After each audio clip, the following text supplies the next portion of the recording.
Eh bien, l'autre grand type de terrain vague qu'utilisent les adolescents dans les mondes numériques, ce sont les jeux vidéo.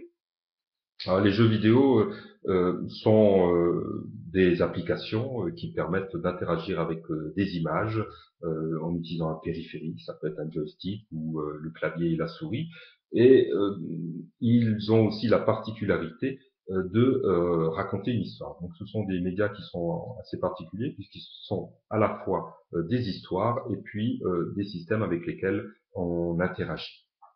Il y a plusieurs types de jeux vidéo. Il y a des jeux vidéo qui sont dits des jeux vidéo d'action. Il y a des jeux vidéo qui sont des jeux vidéo de simulation. Il y a des jeux vidéo qui sont des jeux vidéo d'aventure, des jeux de réflexion. Et les derniers petits nouveaux sont les casual games et puis les serious games. Alors c'est une classification qui m'est propre. Hein. Il existe d'autres classifications, mais elle permet quand même de se donner une première cartographie des jeux vidéo qui sont utilisés.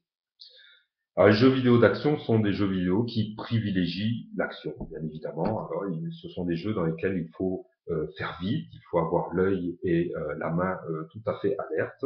Dans ces jeux vidéo, vous avez les jeux vidéo d'arcade comme Mario Kart, ou toute la série des Mario d'ailleurs. Dans les jeux vidéo d'arcade, typiquement, vous passez beaucoup de temps, d'énergie et d'intelligence à faire les choses le plus rapidement possible. Vous devez, par exemple, affronter des hordes d'ennemis qui descendent de votre écran, comme dans Space Invaders, que l'on ne cite jamais assez, où vous devez sauter de plateforme en plateforme pour aller sauver votre belle qui vous attend si vous jouez à Mario. Dans les jeux d'action, vous avez aussi les fameux FPS, les First Person Shooters, qui vous mettent dans la peau d'un soldat et vous projettent sur des champs de bataille divers et variés. Les joueurs ont passé beaucoup de temps à écumer les champs de bataille de la Seconde Guerre mondiale, et maintenant les conflits s'orientent plutôt du côté du Moyen-Orient. Vous avez une variante de ces jeux vidéo de ces jeux de tir qui sont des jeux d'infiltration. Généralement, vous devez privilégier la tactique et la discrétion et éviter de foncer dans le tas comme la plupart des FPS nous y invitent très généralement. Le dernier type des jeux de baston, des jeux d'action, pardon, sont les jeux de baston. Euh, vous incarnez dans ce type de jeu un personnage qui a des tactiques de combat qui lui sont propres.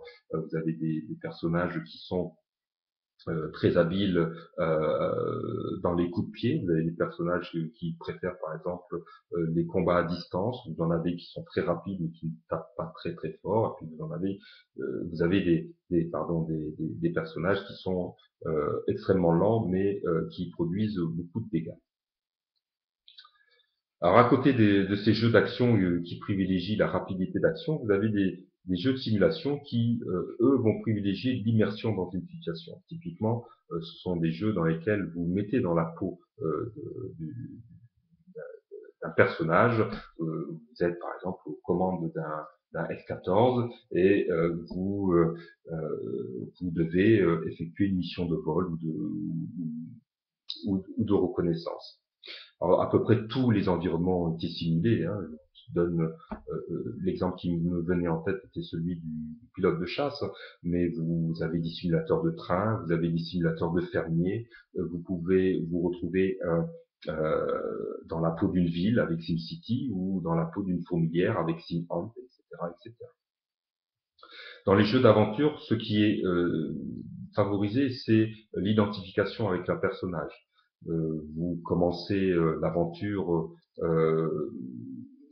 avec quelques caractéristiques et puis au fil de vos aventures et des points d'expérience que vous gagnez mission après mission, vous pouvez modifier l'apparence du personnage ou même ses compétences. Vous pouvez augmenter sa force, ce qui est très utile si vous êtes un guerrier.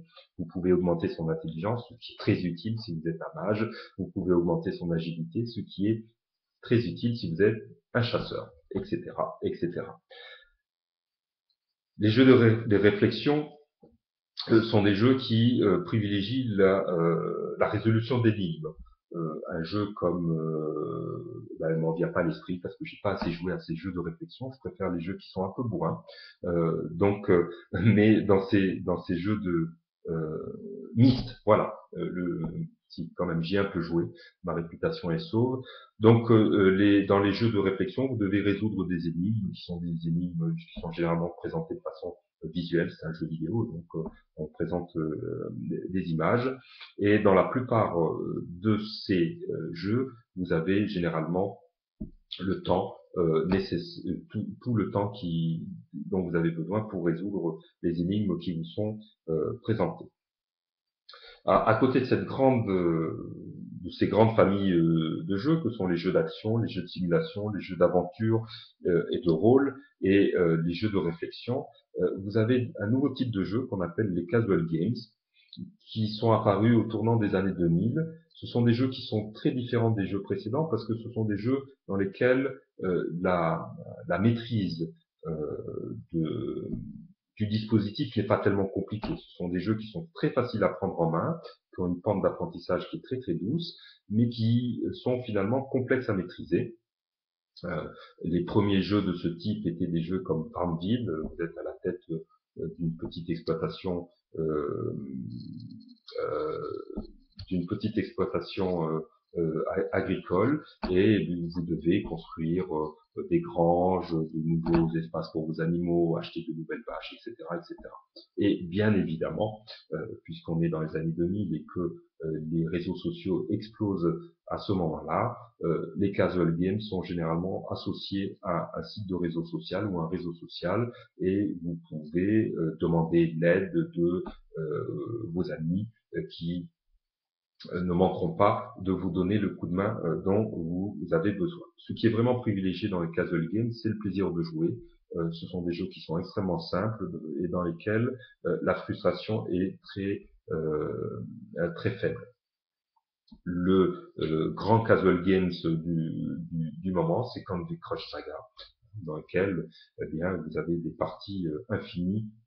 Vous pouvez passer des heures et des heures à assembler 3 bonbons de la même couleur et vous aurez toujours une expérience qui sera tout à fait fun. Toujours autour des années 2000, il y a un dernier type de jeu vidéo qui est apparu, qu'on appelle les serious games. Alors, les serious games sont des jeux qui utilisent le fun des jeux vidéo pour le mettre au service des apprentissages. Ce sont des jeux qui marchent très bien dans le cadre de la formation. Les joueurs, les apprenants voient leur capacité de mémorisation qui est largement accrue par ce type de jeu. Ce sont des jeux qui sont aussi utilisés dans le cadre de l'information médicale.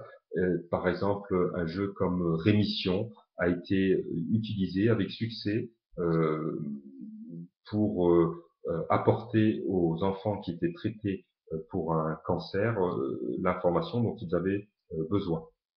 Dans ce jeu, le joueur incarne un, un personnage qui est réduit à la taille d'une cellule et projeté dans le corps d'une personne souffrant de cancer et il doit se battre avec différents rayons contre les cellules cancéreuses et apporter son aide aux bonnes cellules de l'organisme.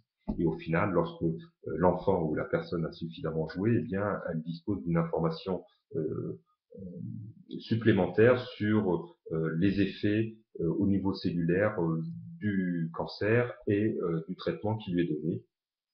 Et l'on sait que lorsque les personnes ont une représentation suffisante de la maladie qui les affecte, eh bien, il y a des effets tout à fait intéressants et positifs sur la santé.